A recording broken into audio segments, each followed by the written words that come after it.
Hello, magandang araw muli sa inyong lahat. So, good day to all of you. So, today our topic is momentum, impulse, and collision. So, jump na tayo sa next chapter. So, tapos na tayo sa mga power, and work. So, this time, momentum, impulse, and collisions tayo. So when we say momentum, ibig sabihin nito, it is defined as the mass in motion or the quantity in motion. So ibig sabihin, kapag yung isang bagay or anybody na gumagalaw ay merong momentum doon. Kapag naman ang isang bagay or anybody that is at rest, so there will be no momentum. So walang momentum kapag nakatigil yung isang bagay. Okay? So, momentum is defined as the mass in motion. Meaning, the momentum varies directly with our mass and the velocity. Okay? Kasi in motion eh. So, when we say in motion, the body is subjected by a force and then having a velocity. So, yun yung momentum. And impulse naman, kapag sinabing impulse, ito yung biglaan or pagbabago sa momentum. Okay? So imagine natin yung isang bagay, halimbawa ay yung bola ay nag-collide with another ball. So yung dalawang ball na yun, parehas may momentum yun kasi parehas silang gumagalaw. Example lang, parehas silang gumagalaw, parehas silang may momentum. And then kapag nag-collide sila or nag-interact with each other yung dalawang bola, then there is an impulse or the change in momentum. Okay? So, impulse of the net force is the change in momentum. Ibig sabihin ng change in momentum, so final momentum minus initial momentum. So, doon magkakaroon tayo ng impulse. And collisions, the meaning of collisions is the interactions between the two or more bodies. Halimbawa, yung sa billiards, So, nag-collide yung mga two or more balls, So, ibig sabihin, merong collisions na naganap doon. And since gumagalaw lahat ng bola, ay merong momentum doon, Unless otherwise at rest, So, momentum is zero, And impulse, that is the change in momentum. Okay? Yan. So, unahin natin si momentum. So, Newton's law in terms of momentum. So, doon tayo magsisimula. Palagi naman, So, i-define natin yung ating momentum. By that, ay malalaman natin yung talagang concept ng momentum. Hindi lang basta sa ulo natin yung ating mga formula, kundi alam natin kung paano na-derive and ano yung concept na ini-apply dun sa pagkuha ng momentum. Yan. So, ibig sabihin, kahit anong problem na iharap sa atin ay kaya nating sagutin. As long as alam natin yung concept ng momentum and impulse and collisions, and also the law of conservation of momentum, ay kahit anong iharap sa atin na problem regarding momentum and impulse ay masasagot natin as long as alam natin yung concept. Hindi lang po basta sa ulo natin yung formula kasi madali lang yan, pero paano natin i-apply? Kailan natin dapat gamitin? Paano natin malalaman yon? Siyempre, alamin natin at aralin natin, dapat naka-intact sa atin yung concept. Okay? So, paano? Magsimula tayo sa Newton's second law. Ano ba yung Newton's second law? Newton's second law, the net force or the unbalanced force acting on the body is equals to the mass of the body multiplied by the acceleration. Okay? So, the acceleration of the body multiplied by the mass. Yun yung Newton's second law. Or kung tawagin ay law of acceleration. Okay? So, mag-accelerate lang yung isang bagay or isang body or isang anything na mag-accelerate ay having a mass, mag-accelerate lang siya kapag mayroong unbalanced force. Ano yung unbalanced force na yun? That is the net force. Yan. And to find the momentum in terms of that Newton's second law, so substitute the acceleration, vector acceleration by the definition of the acceleration, of the instantaneous acceleration. So dv over dt or the rate of change of velocity per time interval, that is equivalent to our acceleration. Okay? So meaning, equivalent yang mass times derivative of velocity with respect to time, equivalent yan dun sa ating net force. Net force. Okay? Net force or the unbalanced force. So, to evaluate this, so, ipasok natin yung mass. Since constant naman yung mass, m, ipasok natin dun sa derivative sign. So, d over dt, derivative of the combination of mass times velocity. Mass times velocity. So, itong mass times velocity na yan yung ating momentum mismo. Kasi ang momentum defined as the mass in motion. Mass in motion. So, mass times in motion in velocity. Okay? So, yan yung ating momentum.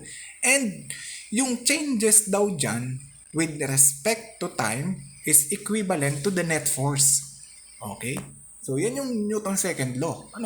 Equivalent sa net force. Okay? So, meaning to say, the definition of momentum is vector phi denotes as vector phi, P, is equals to mass times vector velocity. Okay? Vector velocity. Yan yung ating momentum. Ibig sabihin, halimbawa, yung isang bola ay gumagalaw. Ibig sabihin, in motion siya, having a velocity v. So, having a mass m. So, as long as na gumagalaw yan, may momentum yan. Okay? So, halimbawa na lang, gaya nga, sa mga lalaki dyan, mga nagbabasketball, di ba? Halimbawa, nanonood tayo ng basketball, di ba? Napapakinig natin, sabi, uy, nakuha na nila yung momentum ng laro, ganon. Di ba? Ibig sabihin nun, ay yung laro nila is nag-accelerate na. Okay? Nag-accelerate na. Ibig sabihin, gumaganda na yung laro nila, yung momentum nila. No? So, kapag walang momentum, ibig sabihin, at rest. Ibig sabihin, ay pangit yung momentum ng laro. So, parang ganun din dito sa body, sa object. Kapag gumagalaw siya, magkakaroon siya ng momentum, which is equals to mass times velocity vector. Yan. And the definition of momentum is the quantity of motion. Just like what I said a while ago, mass in motion siya. So, yun yung momentum. So, momentum P, you can see in the figure, XY plane siya. So, take note that momentum impulse is a vector quantity. So, kailangan nating i-consider lagi ay yung directions. Directions ng bawat vector. Kasi, kailangan yan pag nag-a-add tayo o kumukuha tayo ng vector sum. Kasi hindi pwedeng 1 plus 1 lang siya. Or using a simple addition method. Hindi pwedeng gano'n. Dito sa vector ay kino-consider yung ating direction. That's why we had to apply the knowledge in summing or finding the sum of the vector. 2 vectors or 2 or more vectors. Yan. So, you can see in the figure a ball having a mass m and a velocity vector b. And gumagalaw siya, tama. So, meaning, there is a velocity mb, tama? In line with the direction of motion. Tandaan, yung momentum is always in the direction of motion. Always in the direction of our velocity, okay? Momentum P is a vector quantity. A particle's momentum has the same direction as its velocity vector v. Okay, tandaan yun. And since we are dealing with the vector quantity, so we have to consider the x, y, and z component of that momentum. Okay? So, meaning to say, we have to consider also the component of the velocity. When we are dealing with the problem in 3-dimension plane. So, xy plane. Kung x plane lang, dito lang, so moving in horizontal directions lang, so napakadali lang na problem yan. How about kung 2-dimension? Yun. Kailangan natin i-apply yung vector addition knowledge natin na inaral natin noong unang discussion natin. So, kailangan natin i-apply yon. Okay? So, units of momentum. So, ano ba yung units of momentum? Since mass times velocity yan, so the SI unit for mass is kilogram. Right? So, and the SI unit for the velocity is meter per second.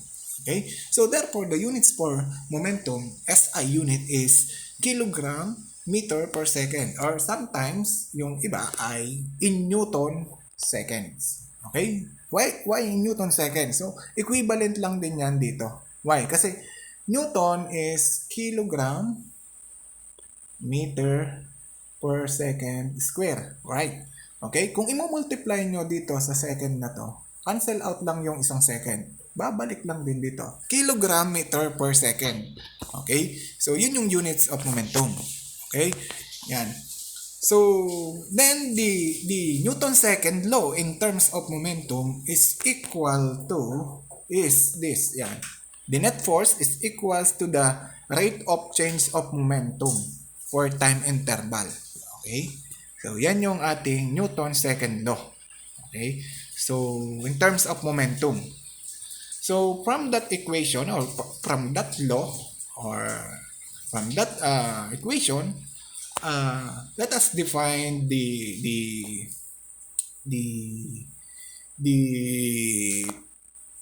second law in terms of momentum. So, the net force of the vector sum of all the forces, okay? So, net force tandaan, vector sum yan, acting on a particles equals the time rate of change of the momentum of the particle. So, yan na yun. Yan yung ibig sabihin nung ating Newton's second law in terms of momentum. So, yung daw unbalanced force or net force is equivalent to the change in momentum of the particle. The rate of change of, the time rate of change of momentum of the particle. So, tama. Okay. So, yan. According to the formula, a rapid change in momentum requires a large net force. Meaning, kung ito ay change in momentum for time interval, meaning, kung malaki yung change dito, meaning, yung net force is also what? Malaki. Malaki yung force na mag-a-act dun sa body natin. If there is a large amount of change in the momentum. Tama? While a gradual change in momentum requires less net force. Ibig sabihin, kung mababa naman yung change dito, meaning mahina yung puwersa. Okay? Nung puwersa na mag-a-act dun sa ating body. Okay? So, this principle is used in the design of automobile safety devices such as airbag. So, halimbawa nga, ito ay, halimbawa, isang sasakyan. So, dinidesign yung airbags just to lessen the impact of momentum. So, bakit? Kasi pinapahaba natin yung time of impact. Bakit? Dahil mayroong airbags Kung ito yung steering wheel, ito yung ulo, tapos may airbags dito. Yung time of impact papunta doon ng ulo sa steering wheel is mabagal. Pinapahaba. Kung hahaba ito, lalaki ang delta, yung change in time, kung lalaki yan, ibig sabihin, liliit yung change. Okay? Liliit yung change in momentum. And kapag lumiit yung change in momentum per time interval, liliit din yung what? Yung puwersa. Ibig sabihin, malelesen yung puwersa dito between the head or the human and the steering wheel. Yun yung principle na ginagamit sa pagdidesign ng airbag. So, yan, yung halimbawa na yan, nasa picture, yun yung airbag. Okay? So, before the collision, may momentum siya, matik. May momentum yung sasakyan niya and also yung nakasakay, may momentum siya. Parehas silang gumagalaw. Equivalent yung momentum nila. Okay? But the question is kapag bumangga. Okay?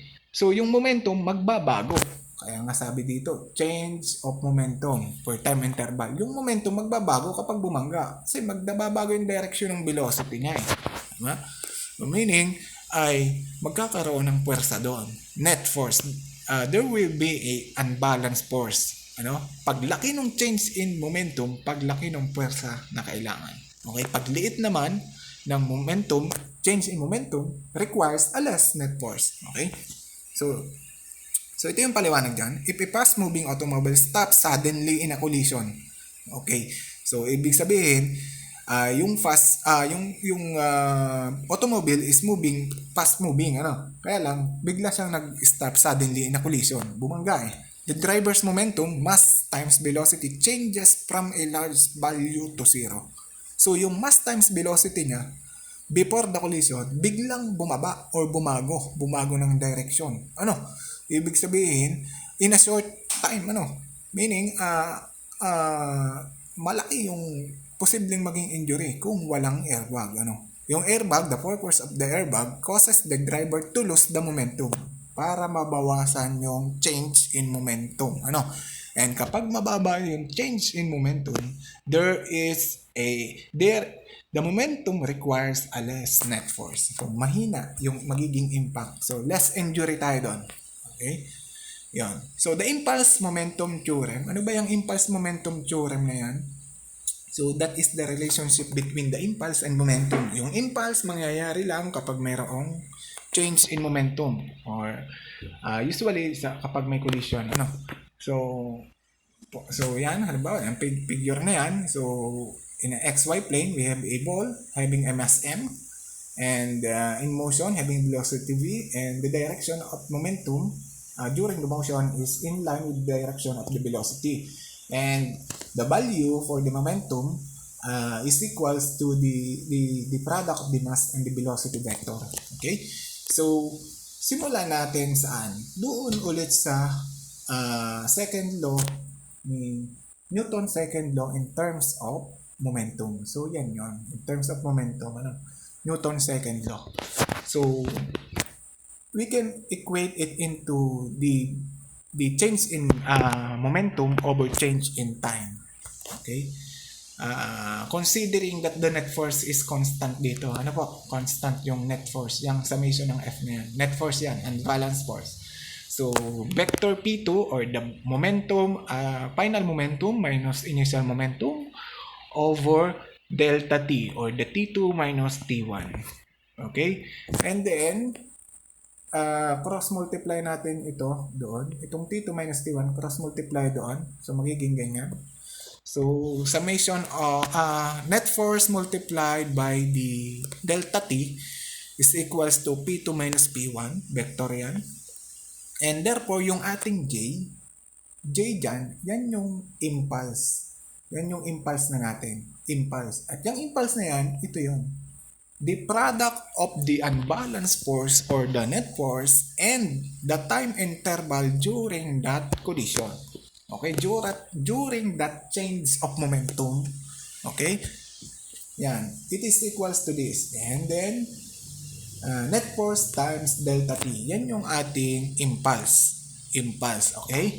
And the impulse momentum theorem, ito yon. So, assuming constant net force yan, ha? So, mamaya, ipakita ko kung paano pag hindi naman constant yung ating net force. Okay? Okay? So, yan. So, yung impulse momentum theorem, it is the relationship between the impulse and the momentums. Momenta. Okay? Rather. Because the plural form of momentum is momenta. Okay? Yan, impulse momentum theorem, yan yon. So, vector J or the impulse is equals to the vector P sub 2 over minus vector P sub 1 or the change in momentum. Okay, the change in momentum of a particle during the time interval. Okay, yung change in momentum, ito yun. Sabi, during the time intervals, equals the impulse. Ayun yun. The impulse of the net force. And the impulse of the net force is equivalent to this. Yan. Okay? That acts on the particle during that interval delta T. Yan. Okay? So, ganun po nakuha yung ating impulse momentum theorem. Okay? So, yan. So, impulse momentum theorem. Paano naman? How about when the forces acts on the body are not constant. Okay.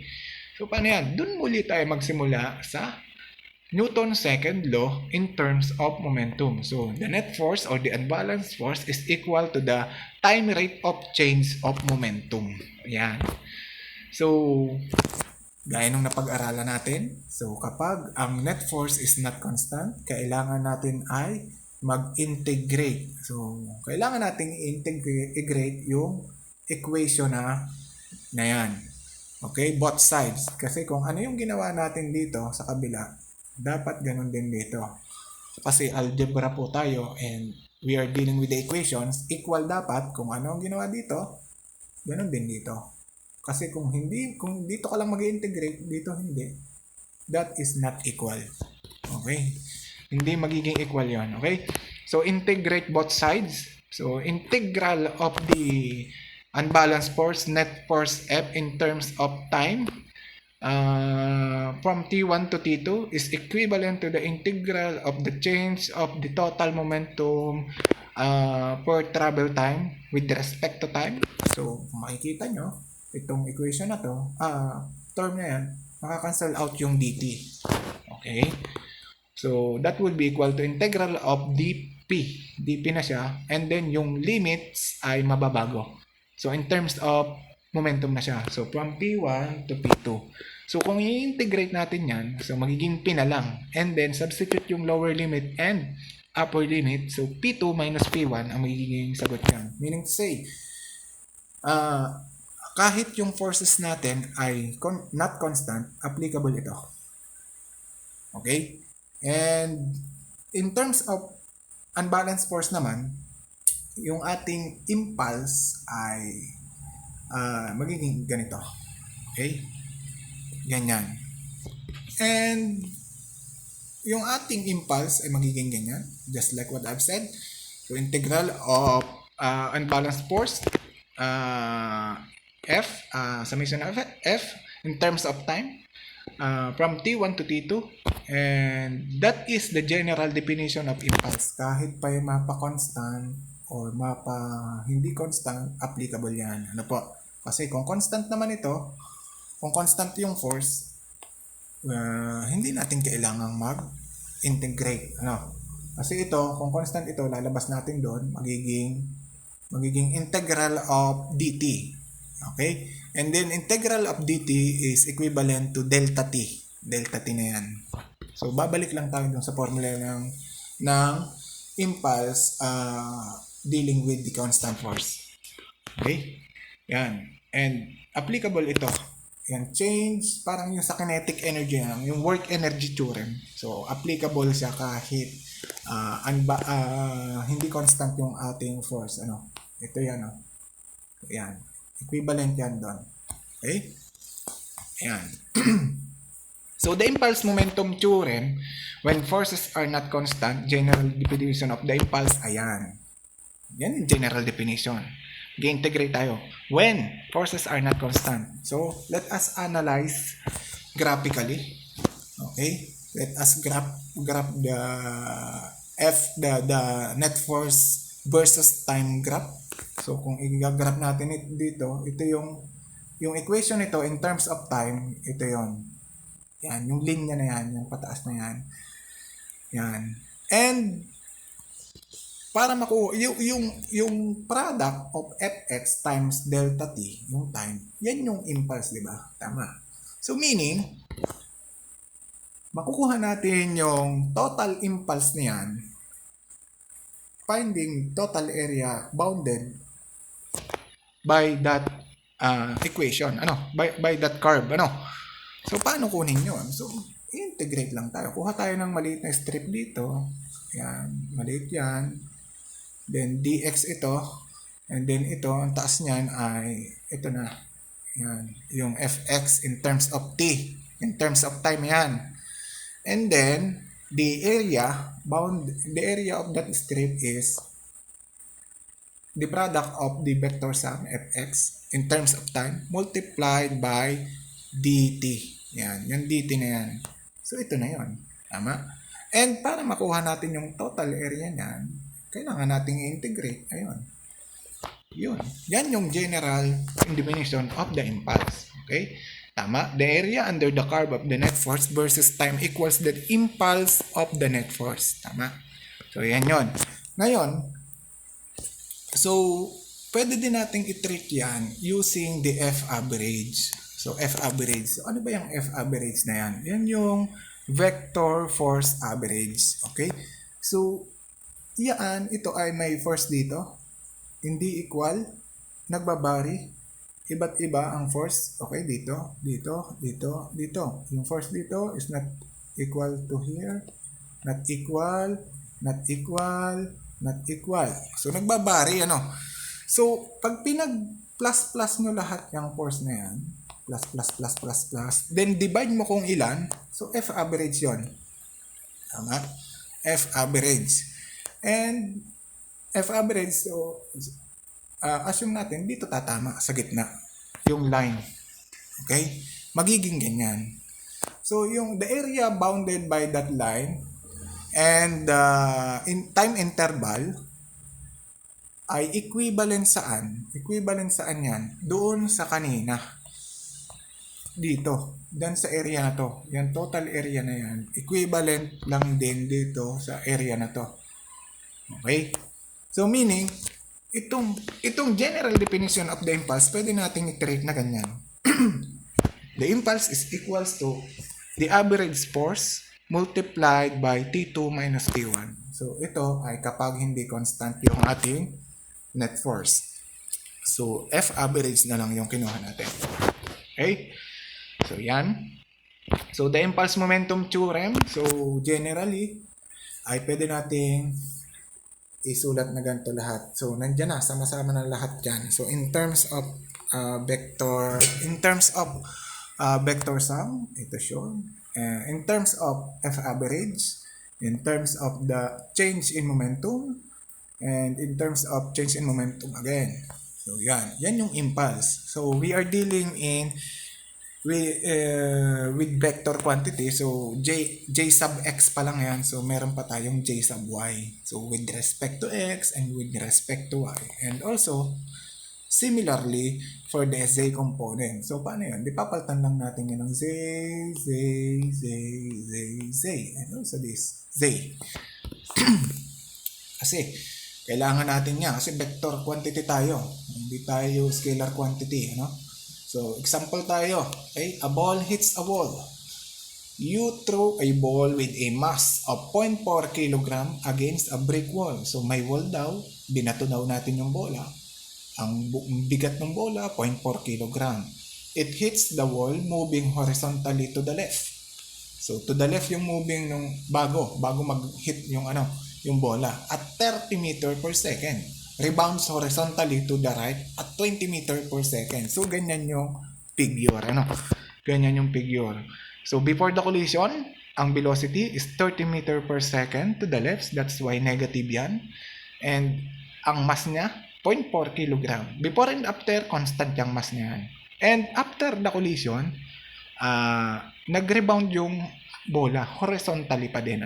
So, at a rate of 20 meter per second. Positive siya. So, to the right na. So, take note, ito ay walang displacement yan, ha? Hindi yan displacement. Minagnify lang natin siya just to analyze well. Okay? Nakadikit yan talaga. Okay? Nakadikit dun sa pader. Okay? So, ibig sabihin, wala talagang displacement dyan. Point yan. Point kung saan nag-meet sila, nag-interact. Okay? Nilayo lang ito para ma-analyze natin ng mabuti. Ayan. So, ang tanong, find the impulse of the net force. So, impulse, yan yung vector J natin. Impulse. Okay. On the ball during its collision. So, hindi naman magkaka-impulse kung walang collision with the wall. Then B, if the wall is in contact with the wall for 0.01 seconds, find the average horizontal force that the wall exerts on the ball during the impact. So, yan. Ito yung ating formula. Yan yung ating impulse momentum theorem. Okay? So, in different quantity. So, in terms of FAB, terms of momentum, change in momentum, yan. So, alin dyan yung gagamitin natin? Kasi, to analyze this problem, so given yung mass and velocity before collision, and after the collision, given yung also yung mass and velocity. Tama. Ang tanong sa unang tanong, find the impulse. Ay, di ba ang impulse is the change in momentum? Ito yon. Tama. Kaya lang, ang given is mass and velocity. So, ito muna. Dito muna tayo. Kaya, and kukunin muna natin in terms of x. In terms of x muna. In terms of x. And then, in terms of y. Kung may y direction tayo. Kaya lang, moving horizontally meaning x direction lang yung ating movement. Yung motion natin is only along in the x direction. Okay? So, let us first to find the impulse of the net force on the ball. Let us first find the momentum before and momentum after the collision. Okay? With respect to x-axis. Okay, yan. P1x, it is the momentum before the collision. And it is equals to mb1 sub x, mb sub 1x. Or the velocity before the collision, which is negative 30. Okay? So, direct substitution, yung negative 30 and then yung mass, substitute lang natin doon and doon. Okay? So, magiging ganyan. So, we will get the answer, negative 12 kilogram meter per second. And to find the value of momentum after the collision, so mb sub 2x yan. So, mass, hindi naman nagbago yan. So, ang mass natin is 0.4 kg. Then, multiply by the velocity after the collision. So, 20 meter per second, positive siya. Okay, so we will get the answer, positive 8 kilogram meter per second. And just to find the value for the impulse of the net force, we have to take the difference or the change in momentum before and after the collision. Okay, so Jx, so impulse denoted as J sub x, okay, is equals to 20 Newton per second. So, paano nangyari yan? So, P2 minus P1. Okay, tama kung nakikita nyo. P2 minus P1. Ito siya, oh. P2 minus P1. So, 8 minus negative 12. So, integer, adding the integer, minus. Subtraction, So, negative. So, magiging positive. Okay? So, 8 plus 12 is 20 Newton per second. That's why yung ating impulse is 20 Newton per second. Okay? Then, the next question, if the ball is in contact with the wall for 0.01 second, imagine, 0.01 second, so napakaliit. Kaya ito, wala talagang halos, walang displacement, walang distance yan. Yung nakadikit yan dyan talaga. Okay? Yan. So, 0.01 second yung kanilang contact. So, yun yung difference. So, T1 and T2. Okay? Yun yung contact time of, yun yung delta T natin. Okay? Find the average horizontal force that the wall exerts on the ball during the impact. So, ibig sabihin pala, yung kanyang net force is not constant. Meaning, F average yung kukunin natin. So, to find the F average, use this formula. Equate natin dito sa J. Okay? But, J, X and Y tayo, pero yung Y natin is 0. So, X lang. Okay, tama. So, X lang. So, substitution lang. Ano po? So, substitution sa formula. Ito yon. Itong formula na yan ay nagmula lang dito. Equal doon. Yung Jx, ayun. Yung delta T is T2 minus T1. And to find the F average or the average net force is ay kailangan nating i-divide. We have to take the quotient or we have to divide the impulse of the net force by what? Time interval or delta T, time of contact, 0.01 seconds. Direct substitution, 20 Newton second over 0.01 seconds. Second ay magiging 2,000 Newton. So, yung F average pala ay 2,000 Newton with respect to x-axis. Okay? Next problem, kicking a soccer ball. So, a soccer ball has a mass of 0.4 kg. Initially, it is moving to the left. Yan. Initially, it is moving to the left at 20 meter per second. As you can see in the figure. So, moving to the left initially. But then, it is kicked. So, sinipa siya ng player natin. Then, after the kick, it is moving at 45 degree. So, nakikita nyo sa figure, 45 degree upward and to the right with speed 30 meter per second, as you can see in the figure. Ano? So after the collision with the ball and the foot of the player, so nabago yung direction, 45 degree upward to the right, ano. And yung velocity niya ay naging 30 meters per second. Okay, as you can see in the figure, ano. Find the impulse, tanong ha, find the impulse of the net force and the average net force assuming collision time delta t is 0.01 seconds. Okay, again, gamitin natin yung impulse momentum theorem in terms of different quantity. So, pipili tayo dyan. So, mamimili lang naman tayo. Yan po. And considering the directions of motion. Okay? So, find the impulse. Una, impulse of the net force. So, alamin natin, ano ba ang mga given dyan? Ang given dyan is mass. Yung mass, constant yan. Mass ng ball. And yung velocity. So, pwede nating makuha yung impulse. Ano? Kaya lang, in terms, with respect to x and with respect to y-axis, okay, dapat. Kasi, we are dealing with the vector quantity in the x and y plane. So, that's why we have to, or we must to consider the directions of motions. Okay? So, unahin natin munang kunin ay yung mga given. Ano? So, yung mga given dyan, so yan, negative 20 meter per second initially yung velocity ng ball moving to the left. So, that's why negative. And b sub 1y, yan yung velocity of the ball initially with respect to y-axis. So, may velocity ba siya with respect to y-axis? Wala. Moving to the left siya horizontally. That's why the velocity with respect to y-axis is equal to 0. As we learned in the previous topic, ano? So, yan. And b sub 2x, inequates niya sa b sub 2y. Alin yung b sub 2x? Yung b sub 2x is ito. And b sub 2y ay yun. Okay? So, yung b sub 2y ay inequate niya sa b sub 2x. Bakit? Dahil 45 degree. So, sine ng 45 degree is also equal to the cosine of 45 degree. Okay? Which is 0.707. Okay? And to find the x and y, so we have to multiply the mass, the velocity 30 meter per second to the cosine of 45 degree or sine of 45 degree, which is 0.707.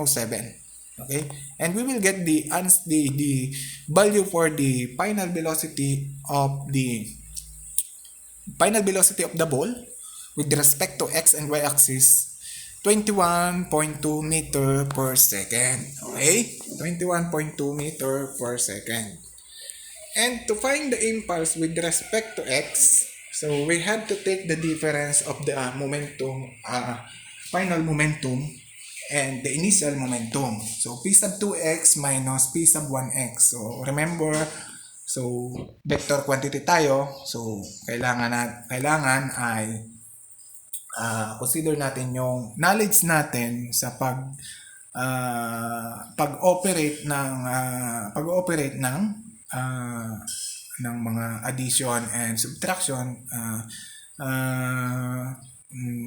kapag nasa vector quantity tayo, no? So j sub x is equals to yan. Then given naman, nakuha na natin direct substitution. So yung mass is 0.4 kg and the b sub 2x on the final velocity with respect to x-axis. So, yan yun. 21.2. Yan yun, no? Ito. Okay. 21.2. Substitute doon. And then b sub 1x. Ayan. Substitute doon. Then yung mass, 0.40 kg. Substitute doon. So, we will get the impulse with respect to x-axis is equals to 16.5 kg per second. Right? And j sub y, kasi tinatanong sa atin, impulse of the net force. So, j sub y is equals to change in momentum. So, p sub 2y minus p sub 1y is equals to m times the quantity of the difference of the final velocity minus initial velocity. So, direct substitution, yung mass constant yan, 0.4 kg. And then, b sub 2y. Anong b sub 2y is also equals to 21.2 meter per second minus b sub 1y. So, initially, Yung v sub 1, yung velocity ng ball, initially, ito yon, walang vertical motion. So, 0 yung ating velocity dyan. Okay? So, substitute all the values and we will get the answer, 8.5 kilogram meter per second. Okay? So, ang tanong talaga dito is the impulse of the net force. So para makuha yung sum or the impulse of the net force, we have to take the knowledge or we have to find the vector sum of jx and jy kasi component pa lang yan. Okay? So paano kukunin yan? So find the j is equals to jx squared plus jy squared the answer. So yan yung makukuha natin total net force, impulse of the net force. Okay? So yan. Okay? So yan. And assuming find the net and the average net force. So tinatanong average net force. So ito yon. Dito tayo titingin. Equals dito. Jx or jy man yan. Okay? So, yung FABX, yan yung average net force with respect to x. So, para makuha yan, using this, so Jx is equals to F average x times delta t. So, to find the average net force with respect to x, we have to take the quotient or we have to divide the impulse with respect to x-axis over the delta t. Okay, yung delta t na yan yung time of collision. Okay, which is 0.01 seconds. Okay? Substitute doon, and then itong nakuha nating Jx, ito, 16.5, substitute doon, and then we will get the answer, 1,650 Newton. And for FABY, so use the impulse with respect to y. So we have to take the quotient of the between the impulse with respect to y and delta t. So yung delta t dyan, 0.01 second pa din. Ayun, substitute doon. And then yung jy, yung nakuha nating 8.5. Substitute doon. Okay, and then we will get 850 Newton. So yan na ba yung sagot? So hindi pa yung sagot. Ang sagot dyan is using the knowledge in finding the vector sum of the two components. So, yan. So, kung gagraph natin, FABY, so positive siya, 1650 Newton, and FABX, 850, positive din. So, yung movement nung force natin is positive to the right and positive upward. Okay? So, yung vector sum, ito yung tinatanong talaga. Yan. So, paano makukuha yan? So, using the Pythagorean theorem or the distance formula, kung tawagin ng iba, no? So, dito, equivalent yan doon. So, para makuha ito, use the Pythagorean theorem, F sub a by squared plus FABX squared, square root the answer. Ganun yun. Yan. Makukuha yan. And the answer for the net force is equals to FAB is equals to 1.9 times 10 raised to 3 Newton. So, kung mapapansin nyo, ay napakalaki yan. 1.9 times 10 raised to 3 Newton.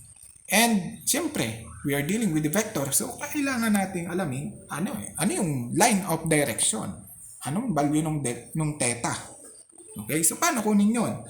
So, using also this, opposite over adjacent is the tangent of theta.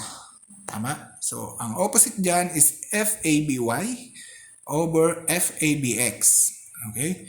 So, is equals to tangent theta. And to find the value of theta, we have to take the inverse tangent or the arctangent of the the FABY over FABX. Okay, so FABY, which is 850 Newton over 1650, which is the FABX. And provided na ang ating calculator is in degree mode, so arctangent, shift tangent, makukuha natin yung 27 degree.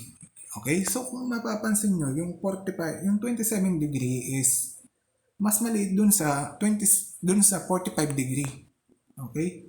So, parang yung direction niya is papunta. Yun yung force, direction ng force, Ito yung direction ng net force, F average. Okay? So, meaning to say, the direction of the the direction of the F average is not always in the direction of the velocity, final velocity, tama. So, lalo na kung nag-iba ng direction yung ating bagay, So, but the momentum, the final and initial momentum is always in line with the direction of the initial and the final velocity. Tama? So, yan. Okay? So, next, conservation of momentum. So, let's go over that again with some new terminology. For any system, the forces that the particles of the system exert on each other are called internal forces. And the forces exerted on any part of the system by some object outside it are called external forces. So ganito ang halimbawa niya. Halimbawa, ayan. Two astronauts push each other as they float freely in the zero gravity environment of space. So yung internal forces diyan, yan yung forces in between in between the two body. Yung inexert ni astronaut A at inexert ni astronaut B, yun yung forces na involved lang. Yun yung internal forces. How about the external forces? Yung gravity, yung air resistance, yun lang naman ang halos pwede. Yung air resistance, yung gravity, the normal force, yun yung mga external forces na pwedeng mag-act doon sa dalawang body. But the internal forces, yun yung forces kung saan nabuo during the interaction. Yun yung internal forces. For any system, the forces that the particles of the system exert on each other, okay, are called internal forces. Then, yung external forces naman, yung outside, the object outside, okay? Yung forces na nag-a-act dun sa body natin. Okay? So, yan. Ang mga halimbawa nga ay yung mga gravity, gravitational pull, yan. So, sa conservation of momentum, if there is no external forces act on the two astronaut system, so its total momentum is conserved. So, kapag daw yung external forces na nag-act dun sa system ay zero, nako-conserve natin yung ating momentum. So, tama yan. Okay? So, yung force, si force A, si astronaut A, ay ang tendency niya pag nag-interact siya dito kay B is to move backward. Yan ito, to move backward. And yung puwersa dito, yung net force niya, na madadala niya is yung inexert ni B. Okay? Kaya, force exerted by B on A. Ayan siya.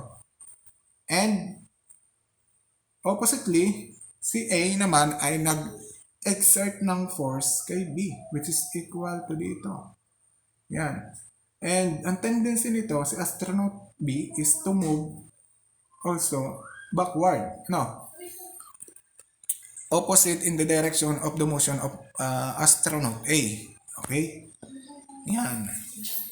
And FB on A is the rate of change of momentum. Kasi 'di ba sabi kanina, 'di ba, yung the net force, ito yung ating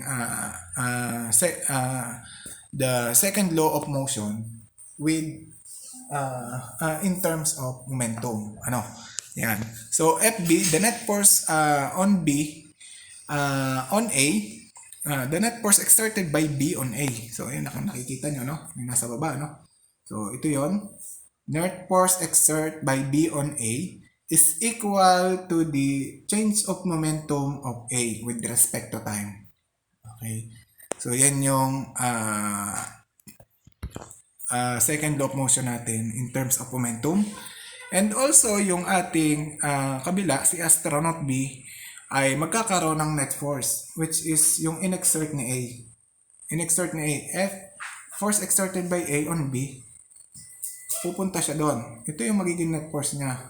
Yon. And that net force is equals to the change in the total momentum of change in momentum of B with respect to time. Okay? Yan. And using the third law of motion, action and reaction, pair sila. So meaning, sabi dun sa third law of motion, law of interaction siya. So, equal yung magnitude niya and opposite in direction ng force. Okay, meaning, pag pinag-add sila, equal yan sa 0. Okay, equal to 0. And kung i-substitute natin itong dalawang equation na to dito sa value na to, so magiging ganyan, yan. And equal to 0. Ibig sabihin, the total change in momentum before the collision, okay, before the collision, tandaan na, the total change in momentum before the collision and the final collision and after the collision is 0. Okay? Meaning yung total momentum before the collision is equal to the total momentum after the collision. Yun yung conservation of momentum na sinasabi. So base dito sa sa na-derive natin So the total change in the total change in the momentum is equal to the 0, is equal to 0, total change in momentum, yan. So yan, FB on A, so ito na yon, law of action and reaction, so equal to 0 dapat yan, and ito equal dito. So the total rate of change of momentum is equal to 0. So meaning the momentum before and after is constant. Parehas. Kasi pag kinuha mo ang change nila, 0 So dapat constant. Okay? So the time rate of change, so ito na yun, conservation of momentum. The time rate of change of the total, naka-italic yung total the time rate of change of the total momentum P is 0. Meaning, yung total momentum before the contact or before the collision is equal to the total momentum after the collision. Tama? Kasi initially, hindi pa sila nagkakakontak ay may momentum. Tama? So, pag pinag-an mo sila, yung momentum nila, yun yung total momentum nila. And pag i-minus mo siya dun sa total momentum after the collision, ang magiging sagot is 0. Provided that the internal forces only acts on the interaction. Ibig sabihin, dapat internal forces lang yung involved doon sa ating system. Okay? Kapag may external force, dapat yan ay ang vector sum niya ay 0. Para ma-conserve natin yung ating momentum. Ngayon, kapag kapag meron ng external forces dyan, hindi na 0 yung external forces natin dyan, then doon magkakaroon ng value yung ating change in momentum. So, merong nawawalang momentum, nalolos na momentum, o merong nag-gain na momentum. So, sa mga susunod na topic na discussion, doon natin naaralin. So, kailan ba yan? Yung mga elastic, inelastic collision, mga ganon.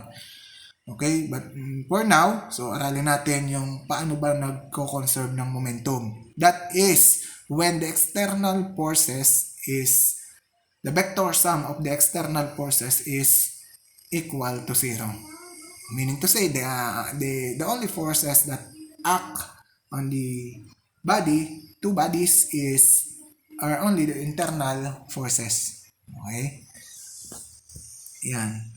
So, even though the individual momenta of the particles that make up the system can change, kahit magbago-bago yan, yung individual momenta, pag pinag-plus-plus mo yan, yung before the collision, And also, yung after the collision, pag pinag-plus mo yan, pag pinag-plus mo yung before the collision, yung momentum, di ba? Before the collision, may momentum sila.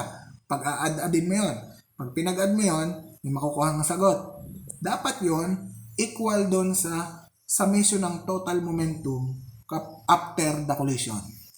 So, and therefore, conserve yung ating momentum, ibig sabihin. Okay?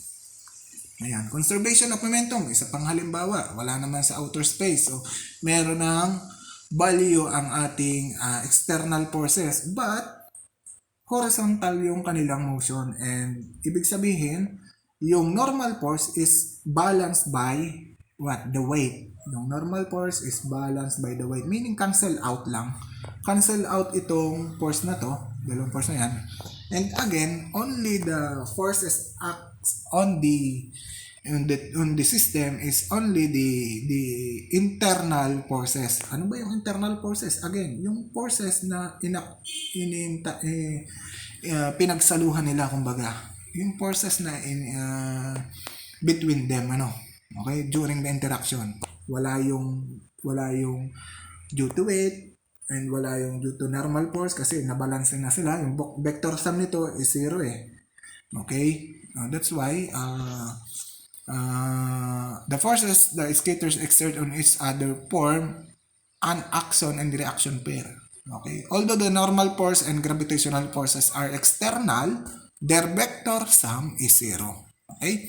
So meaning, the total momentum is also conserved pa din. Kasi internal pa din yung natitira. Internal forces pa din yung natitira. Okay?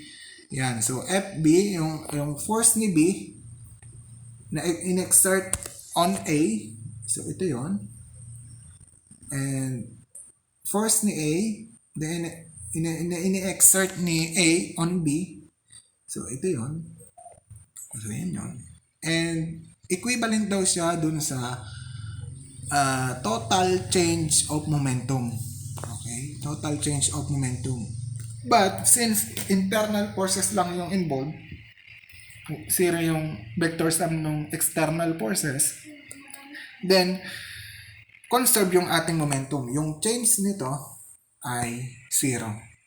Ibig sabihin, yung total momentum dun before the collision is equivalent to the total momentum after the collision. Okay? So, ito yung conservation of momentum, verbally saying, if the vector sum of the external forces on the system is 0, the total momentum of the system is constant. Okay? Na-conserve yung ating momentum. Okay? Provided na ang forces na involved lang ay internal forces. So, tandaan po lagi yun, Yan. Conservation of momentum, so we are dealing with the vector sum of the momentum. So meaning, kailangan nating i-apply yung ating knowledge sa pagkuha ng vector sum ng vector quantity. Okay, so momentum, impulse, and velocity is vector quantity. So iba yung ating operations na ginagamit. So mathematical operation, okay, na ginagamit. So napag-aralan na natin yan dun sa mga naunang topic and i-apply natin dito ngayon. So yan. So since we are dealing with the vector quantity, so we must to find the x, the y, and the z component of that vector quantity, and that is the momentum. Yan. If the vector sum of the external forces on the system is 0, again, the px, py, and p sub c are all constant. Siyempre, 0 yung external force. Pasok na naman dyan si conservation of momentum. Okay? So, tandaan lagi na kapag internal forces lang yung nag-a-act, walang external forces, o kung meron mang external forces, balance sila. The vector sum nila is 0. So meaning yung momentum ay mako-conserve. So in x, y, and z component natin. Okay? So example, a system of a particles with a momenta in different directions. Yan. So you cannot find the magnitude of the total momentum. So halimbawa, aalamin natin yung total momentum nitong dalawang body na yan, in different direction yung kanilang motions. So you cannot find the magnitude of the total momentum by adding the magnitudes of the individual momenta like this. Pag ginanya natin ay wrong yan, mali yan, kasi hindi naman yun scalar quantity. Kung scalar quantity yan, okay, sige, pwede. Pero tayo ay vector quantity. Impulse and momentum is a vector quantity. Kailangan ng direction yan. Okay? Okay? Yan. So instead of doing that, instead using a vector addition knowledge, yan yung tama, using the trigonometric relation, geometric relation. So kailangan nating i-apply yung knowledge natin sa pag-add or pagkuha ng vector sum ng dalawang vector, and that is the impulse momentum or the impulse. So gaya nito, ang example niyan, so para makuha yung vector sum niyan ay kailangan nating i-plot natin. So yung PA yung vertical and ito yung horizontal. So para makuha natin vector sum niyan, right triangle ang mabubuo diyan. So para makuha yan, ito yung vector sum mismo. Yan, yung hypotenuse. So para makuha yung hypotenuse ng right triangle is gamit tayo ng geometry. So or trigo Pythagorean theorem, or kung tawagin ng iba is distance formula. So paano makuha yan? So 18 squared, so i-type lang natin 18 squared plus 24 squared, square root the answer, and makukuha natin yung 30 kilogram meter per second at 37 degree. So paano yung 37 degree? So arctangent ng PA over PB. Okay? So arctangent ng 18 over 24. Makukuha natin yung 37 degree provided that our calculator is in degree mode. Okay? Kung hindi naka-degree mode ay multiply lang natin yung magiging sagot natin in pi o kung nakahanapin ay radian, kailangan natin multiply in pi over 180 Okay. Or kung ililipat natin sa degree, 180 over pi lang. Po? So, ganun lang. Yan. Example, recoil of a rifle. Recoil. A marksman holds a rifle of mass M sub R. So, marksman, ibig sabihin ng marksman ay, halimbawa, sa mga, kung nakakapanood kayo ng mga racing contest, siya yung pag pinaputok niya yung barrel ay mag-uumpisa na yung race. So, ngayon, ito yung problem natin. A marksman holds a rifle of mass. So, may bigat yung rifle, yung barrel. M sub R. 3 kilo daw.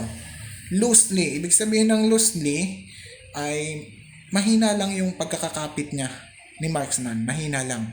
Hindi pigil na pigil. Kumbaga. Ibig sabihin, it can recoil freely. So, the rifle can move freely horizontally. Yan. Kasi yung vertically, hawak niya vertically. So, ibig sabihin, yung due to gravity and the normal force, na balance. Kaya lang, with respect to horizontal, loosely yung hawak niya. Meaning, pag pinaputok niya yung barrel, ang tendency ng ating barrel is to move backward or to recoil freely. Tama? Then, he fires a bullet of mass MB. M sub B. Yung bullet daw ay 5 gramo. And horizontally with a velocity relative to the ground of BB sub x is equal to, ito yung velocity ng bullet with respect to x-axis. So, 300 meter per second. So, tanong, what is the recoil velocity B sub Rx of the rifle? So, i-plot natin, before the collision, nandyan yung bala sa loob. Nandyan yung bala sa loob. Wala pang momentum. Tama? Dahil at rest pa yung ating rifle, and also yung bala is also at rest. Ngayon, nung pinaputok na niya, then, nagkaroon na ng momentum. Nagkaroon na ng momentum.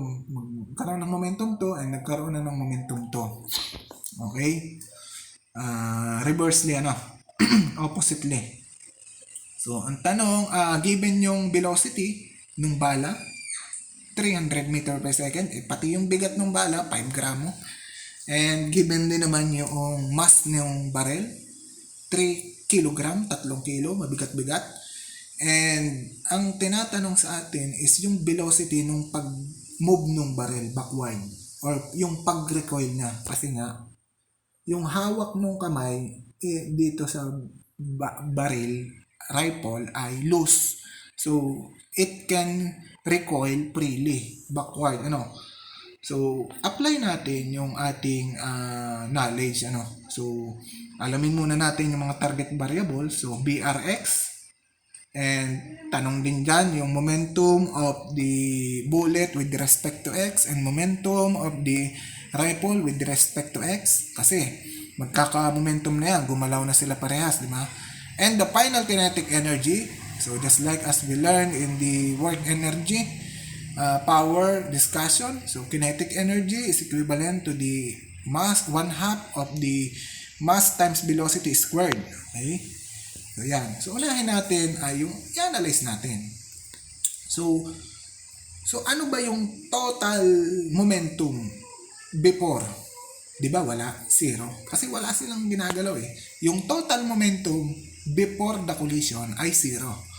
And since recoil freely, ibig sabihin, ang mag-a-act lang sa kanila is yung internal forces, which is the forces between the rifle and the bullet.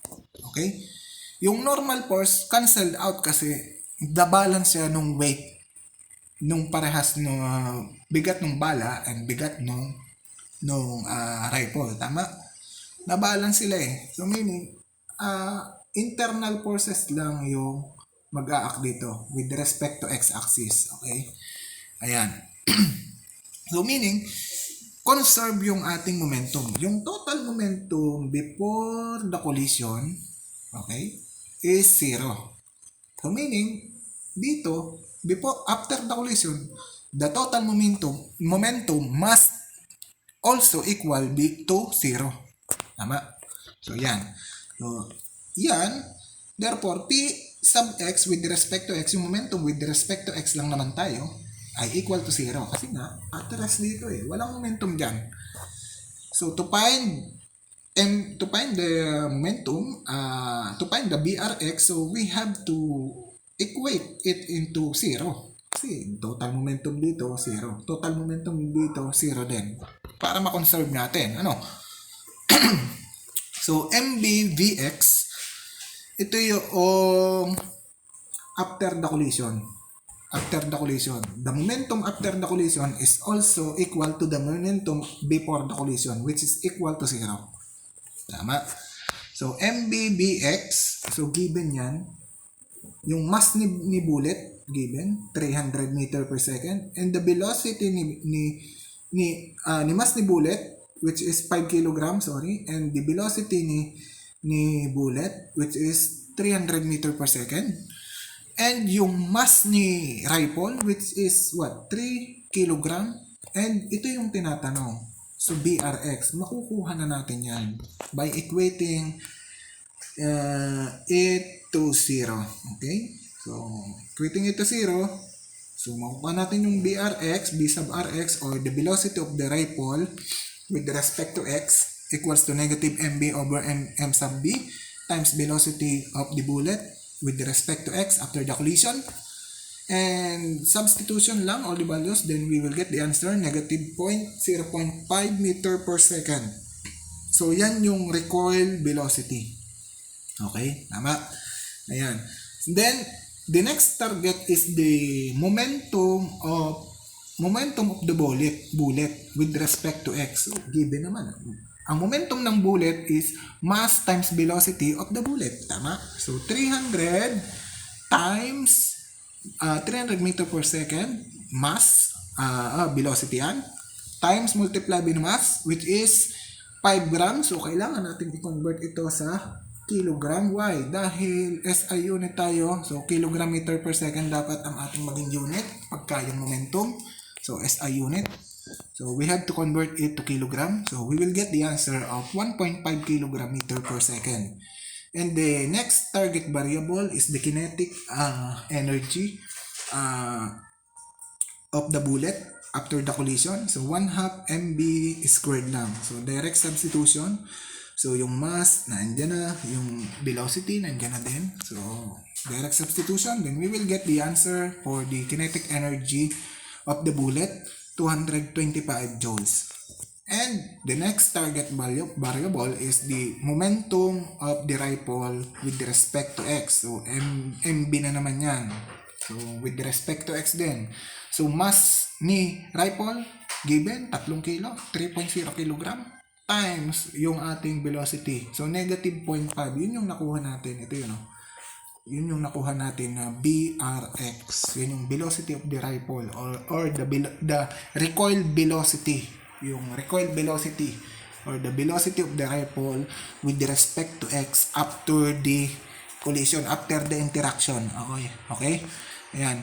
And then we will get the answer for the momentum of the rifle is equals to negative 1.5 kilogram meter per second. And the another target variable lastly is the kinetic energy of the rifle, which is equals to 1/2 mv squared again ni rifle. So, nakuha naman na natin yan. So, yung MBRX, yun, negative 0.5. Substitute lang doon. And then, yung kilo ng ating rifle, 3 kilo yan. Direct substitution lang. Then, calculator, 0.375 joules. Okay? Yun po. Okay, another problem, collision along a straight line. Two gliders with different masses move toward each other on a frictionless air track. Okay. So, dalawang glider yan, si glider A at si glider B. And nagmumove sila saan? Doon sa frictionless air track. Ibig sabihin na ando na yung clue na yung outside or the external forces is zero. Bakit? Dahil yung may vertical, may gravitational pull dyan. Kaya lang, na-balance siya noong normal force. Pag pinag-add sila, zero. So, meaning zero yung ating net force with respect to y. And yung frictional force na sana ay mag-a-act dito, papunta doon, okay, ay frictionless, neglected. So, meaning, conserve yung ating momentum. Okay? Sabi doon sa law of conservation of momentum, kapag ang vector sum ng external forces is equal to zero, ay ang ating momentum ay conserved. Before the collision and after the collision, the total momentum of each is constant. Tama? Kasi pag pinag-minus mo sila, zero yun. Okay? Then, during the collision, ganyan ang nangyayari. So, given yung ating, before the collision, mass, given yung mass ni glider A, glider B, also given din. And the velocity of the gliders ay given din. So, negative pag moving to the left, positive moving to the right. Okay? After the collision, nagkaroon ng velocity or the change in velocity si glider B. Naging 2.0 meter per second. Kaya lang, pabalik. To the right na siya. Okay? And ang tanong sa atin is, what is the final velocity of glider A? Ito yung tanong. Unang tanong. Ang padalawang tanong, how do the changes in momentum and in velocity compare? So, i-compare daw natin yung pagbabago sa momentum after the collision and before the collision. Okay? So, gawin natin. Sagutin natin yung unang tanong, what is the final velocity of the glider A? So, law of conservation of momentum pa rin tayo. So, meaning yung total momentum, ito, the total momentum, saan ito? Sa final yan. Dito. Okay? Total momentum after the collision is equal to the total momentum before the collision. Okay? Yan. Equate natin yan ngayon. Kaya lang, mauuna natin kunin ay ito kasi given na lahat eh. So, direct substitution lang. Mass ni A, given. Substitute. Velocity ni, initial velocity ni A. Yun. And mass ni B. Ayun. And initial velocity ni B. Ayun. So, substitute lang lahat. Then, makukuha natin yung 0.4 kg per second. And sabi, sa law of conservation of momentum, as long as the external forces, the vector sum of the external forces is equal to 0, the momentum is being conserved. So, meaning, dapat itong momentum before the collision is equivalent to momentum after the collision. So, equate natin yan. Pag in-equate natin yan, ay substitute lang natin. Substitute lang natin ito dito. Okay? Itong equation na yan, itong equation na to ay nanggaling lang doon. Okay? Finding the value of the velocity of A after the collision with respect to x-axis. So, substitute natin yung nakuha nating P sub x dito. So, conserve kasi yung momentum natin. That's why the total momentum before the collision is equal to the total momentum after the collision. Okay? Ayan. The changes in x momenta are. So, changes in x momenta daw. So, momentum of A before the collision and the momentum of A after the collision rather. So, change down. How do the changes in momentum? Okay. So, changes. So, final minus initial yan. So, final momentum minus initial momentum. So, yan. So, direct substitution. So, nakuha naman na natin yung BA sub 2x na yan. Ito yon. Yun. So, substitute lang the value. And makukuha natin yung sagot na negative 1.2 kg meter per second. Substitute lang niya yung value ha. Yung BA sub 2x yun, negative. Also consider the negative sign ha. So, vector quantity tayo ang ina-analyze natin. So, dapat ay consider ang directions. Yan. So, negative 1.12 yung changes in the x momenta of the glider A. Okay? X momentum of the glider A. Okay?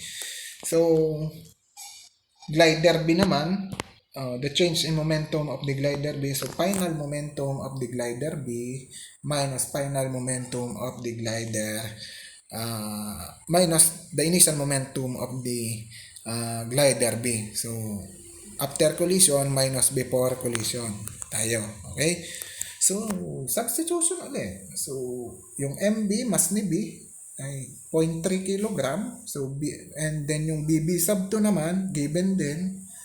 And BB sub 1, given din, which is negative 2 meter per second. Direct substitution, then we will get the answer, positive 1.2. So, as you can see, pag pinag-add mo yan, ay 0 yan. Okay? So, meaning to say, the total change in momentum before and after the collision is 0. Okay. Yan. So, ganun din naman pagka yung velocity sa velocity tayo, no? The change in how do the changes in velocity compare naman? So, final minus initial. So, velocity ni glider A after the collision, ito 'yon. So, ano yan? Ito yung nakuha natin yan. Yan. Substitute dyan. And then yung BA sub 1, ito yun. Substitute. Okay, ganun din dito sa glider B. So, BB2. Substitution lang doon. And then BB sub 1. Substitution. And we will get the answers for the changes in the velocity is negative 2.4 meter per second for glider A and positive 4 meter per second for glider B. Tama? Yan. Okay. So another problem is collision in a horizontal plane. So figure 8.13a shows two battling robots. So dalawang robots naglalaban So on a frictionless surface. So pag sinabing frictionless surface, naandyan na naman si law of conservation of momentum. So frictionless, ibig sabihin walang friction, walang external forces, and moving in a horizontal meaning ay balance yung normal force and the weight. Okay? So, the vector sum of the external forces is zero. Meaning to say, the momentum before and after the collision is constant. Okay?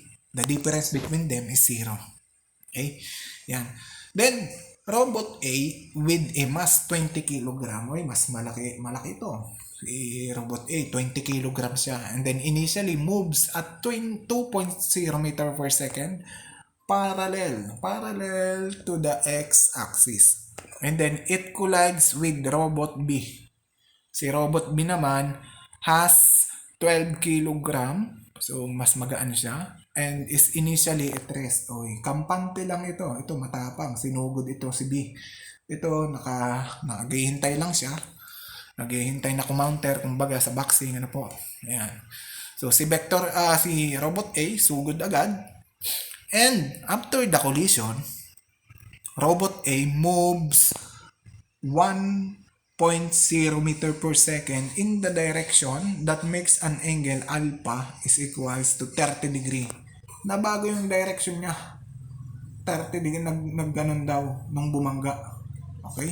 Nung bumangga. 30 degree. With its initial direction. Okay? So, ibig sabihin yung angle alpha daw with respect to the initial direction is 30 degree to the right. Okay? Tanong, what is the final velocity of the robot B? Kasi itong si robot A, given lahat Yung bigat niya, yung initial velocity, and also yung final velocity niya, given. Ito naman, at rest siya. So, meaning, wala siya velocity dyan. And, yun ang tinatanong. Hindi ginibin yun.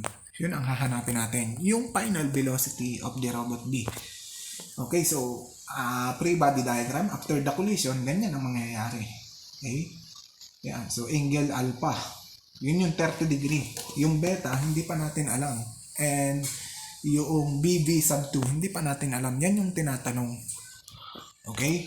So, ayan. So, sagutin natin. So, using the law of conservation of momentum, the total momentum before the collision, ito yon, is equal to the total momentum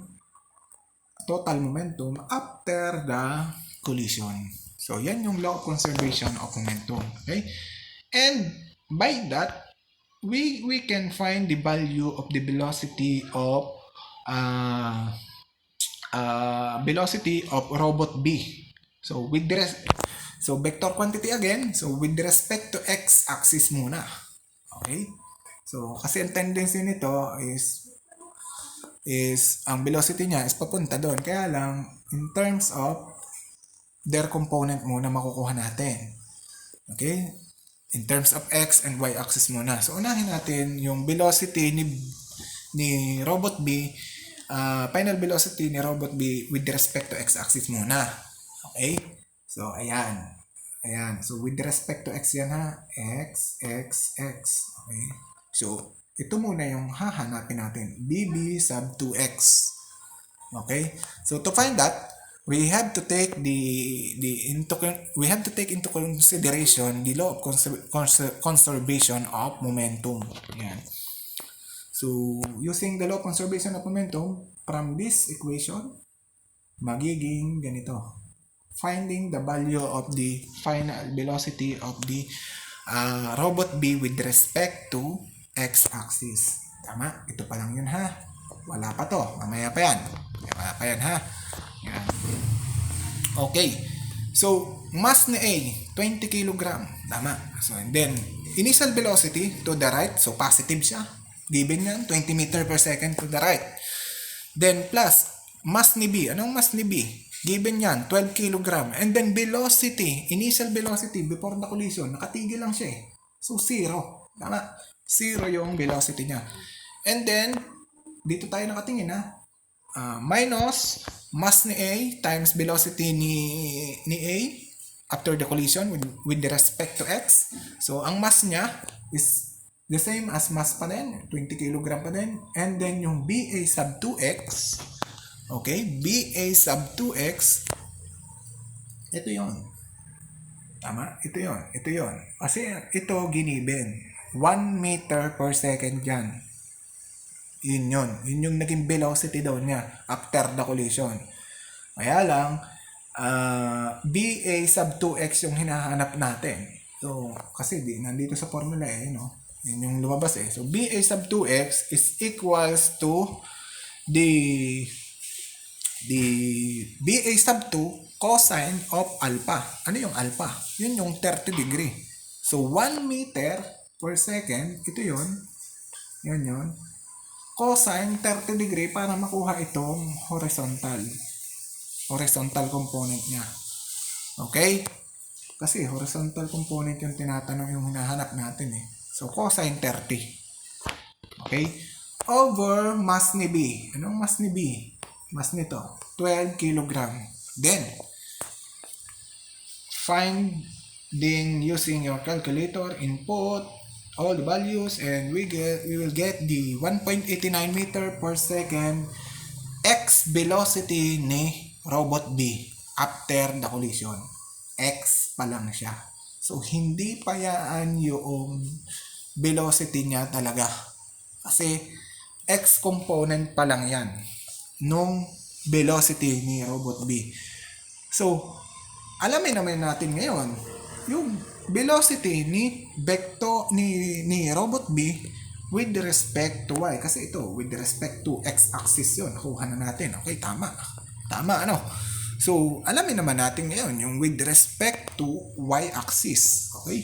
So, paano? Using again, the law of conservation of momentum, but this time, ay in terms of y component na. So, in y. So, y na. Tama. Makikita nyo, y na yan lahat. Y.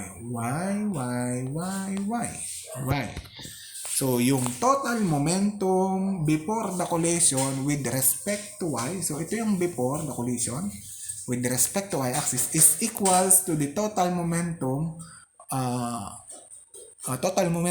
after the collision. Conserve yung ating momentum, ha? Ayan. So, yan. Alamin natin si BB sub 2y. Kasi yung target natin para makuha natin to. Kasi ito, nakuha na natin So, BB sub 2y. Ito yon. So, transposition, makukuha natin yan. So, BB sub 2y, nagmula lang yan dito sa equation na yan, nasa taas. Yan. And, substitute all the values. So, mass ni A, 20 kg pa din yan. So, BAY, yung velocity ni A, initially, with respect to Y. Tama. Yan ha. Dito tayo tumingin ha. Yan. So, ano yung velocity ni A with respect to Y? 1 yan, naka 1 yan. So, ibig sabihin ng 1 ay initial or before the collision. Okay? So, moving horizontally siya. Wala siyang movement with respect to y. Tama? Walang movement. Therefore, yung kanyang velocity with respect to y is 0. Okay? Okay. Sana nagets yun. Ano po? And then, plus mb, yung mass ni B, is 12 kg. Constant naman yan And then, bv, yung velocity ni robot B with respect to y. So, initially, 0. 0 pa din yan. Hindi naman yan, nakatigil nga siya actually. Diba? So, 0 pa din yung kanyang velocity, yung initial velocity niya. So, tandaan, ito yung 1, initial, and then ito yung final. So, yan yung mga subscript na yan ha, yung mga 1, 1, 1 na yan, 2, 2, 2 na yan. Okay? Ayan. And then, minus MA, BA to Y. So, yung MA natin, mass ni A is constant yan, which is 20 kg. And then, yung BB sa BA to Y. Ano yung BA to Y? Ito yun, Yan. So, anong value niyan? Given naman yung 1 meter per second na vector sum nila. So, ano yung y component niyan nung BA2 na yan? So, that is BA2y. So, y component is equals to 1 meter per second times what? Sine ng 30 degree. Sine ng alpha. Ayun, nung alpha na yun. Sine ng alpha. Opposite over adjacent over opposite ito. Then ito ay hypotenuse. So, sine ng alpha is equals to opposite over hypotenuse. And then to find the opposite side, which is the BA2y, so that is equals to hypotenuse, which is 1 meter per second, times sine ng 30 degree. Yun yung alpha.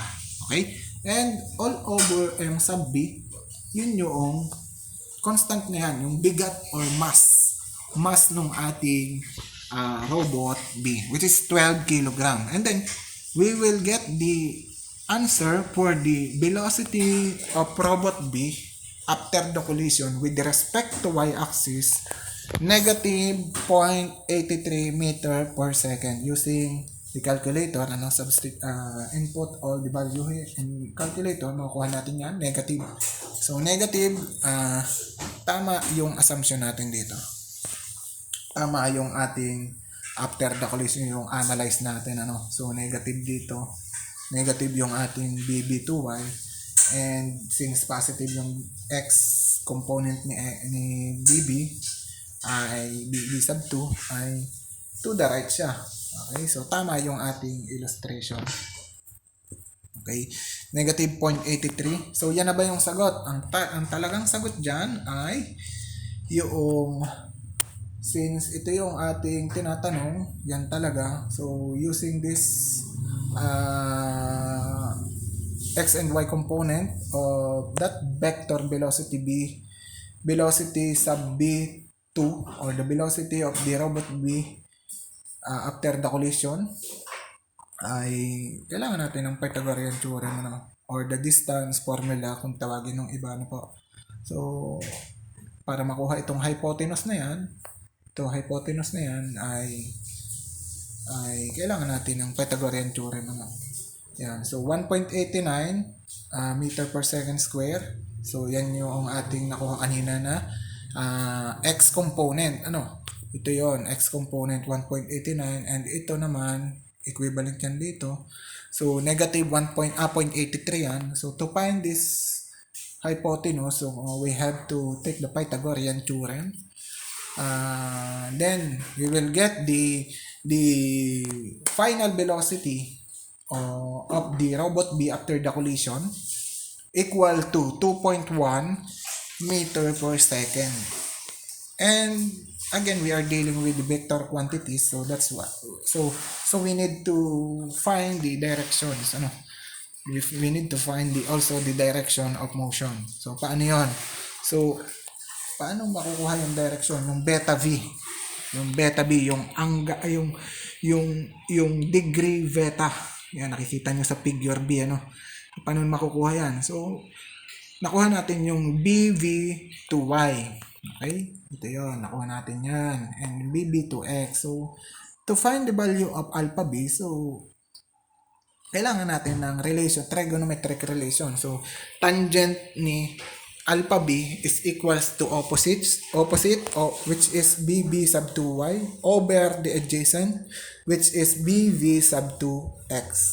Okay? And then, to find the value of angle beta, so we have to take the inverse or the arctangent of the opposite over adjacent. Tama?